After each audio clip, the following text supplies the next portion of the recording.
7h, 10h sur Radio Courtoisie, suivez la ligne droite. Bonjour Alexis Poulain.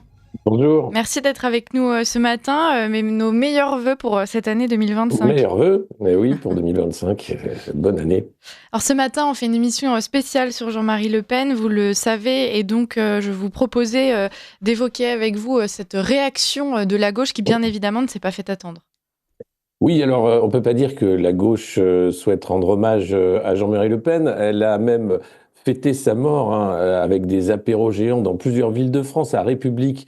On a vu des bouteilles de champagne ouvertes. Alors pour la gauche, vous allez me dire, il y a les moyens, des feux d'artifice, des membres d'ailleurs de Mediapart qui étaient filmés se réjouissant de la mort de Jean-Marie Le Pen. Et puis, il y a eu tous les prises de parole des uns et des autres pour rappeler combien Jean-Marie Le Pen était un être dégoûtant et dont il ne fallait pas rendre hommage.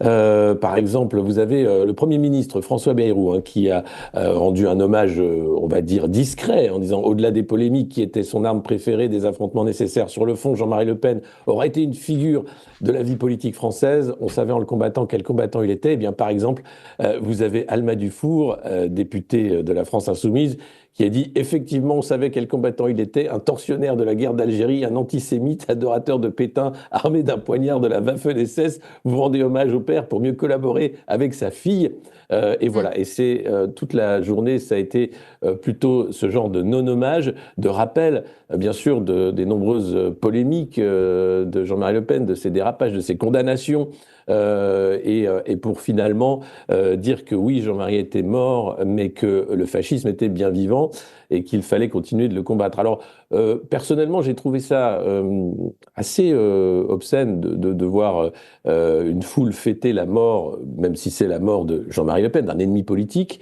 D'ailleurs, lui-même, Jean-Marie Le Pen, à la mort de Chirac, avait dit qu'il n'avait pas à célébrer la mort d'un ennemi politique. Il fallait respecter les morts. Et donc, il y a cette volonté, je pense, de créer des polémiques dans la polémique pour dire, bon, bah voilà, on va aller dans l'outrance, nous aussi, après la mort d'un adversaire politique historique. Et qu'on aime ou pas Jean-Marie Le Pen, il fait partie de l'histoire française, de l'histoire politique française. Il a structuré l'échiquier politique français. Voyez où est aujourd'hui le Rassemblement national. Il ne serait pas là sans le Front national de Jean-Marie Le Pen, sans son acharnement à défendre ce qui était un micro-parti de parias qui partait de très loin et en faire un parti populaire aujourd'hui qui est clé dans le débat politique. Donc pour moi, chacun est dans son rôle, encore une fois, sans chercher à trop comprendre. Or, je pense qu'il y aurait beaucoup à apprendre du succès, finalement, de cette carrière de Jean-Marie Le Pen, malgré les nombreux procès, malgré un establishment, un système qui l'a toujours diabolisé. Eh bien, aujourd'hui, on voit que ces idées, les idées du Rassemblement national, alors, le Rassemblement national n'est pas le Front national, évidemment. Jean-Marie Le Pen a été énormément critiqué pour son antisémitisme, son racisme. Aujourd'hui, le Rassemblement national a essayé de changer tout ça.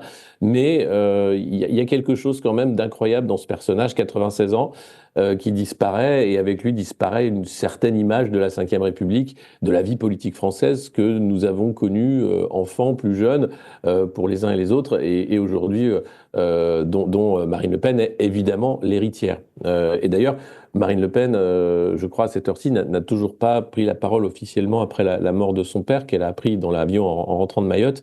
Mais elle va évidemment, j'imagine, rendre hommage à son père, même si les relations étaient compliquées. On se rappelle que c'est elle qui l'a exclu du parti, je crois que c'était après 2011. Donc il y a vraiment une histoire familiale en plus de l'histoire politique, la petite dans la grande histoire. Donc c'est un personnage qui disparaît, personnage sulfureux et controversé, mais ô combien structurant pour la vie politique française. Oui, effectivement. Et puis, il y en a déjà beaucoup qui se sentent l'héritier de sa pensée. Et puis, on peut parler de ses héritiers de sang, évidemment. Marion Maréchal, qui, elle, s'est déjà exprimée en soulignant cette envie de poursuivre ce qui, malgré tout, avait été initié par son grand-père. Peut-être pas dans les méthodes, au moins dans l'idée, le combat pour la France.